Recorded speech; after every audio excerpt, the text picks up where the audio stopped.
what I'm going to do to make this grill able to come off easier is I had it on and I marked some spots that I think I can just cut. I'm going to cut this piece off here and along the side here. I'm going to cut this tab off. I'm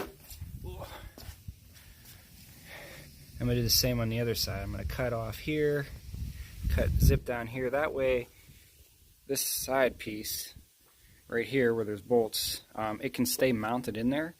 And then I can just hook the grill up using the 2 screw holes there and down there. That way when I want to take it off, I just have to undo 4 bolts instead of taking the whole thing off, and then hopefully it'll pop right out. So we'll see how that goes. Alright, so I modified the grill by cutting there and there. So when I want to take the grill out, I don't have to disconnect all this, and it should just be able to pop out like so.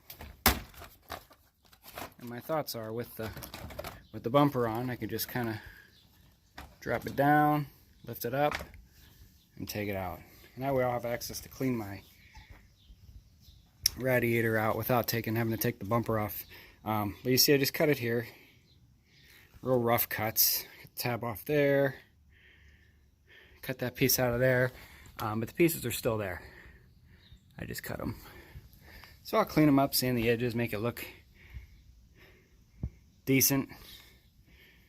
But yeah, that's my solution to being able to clean my radiator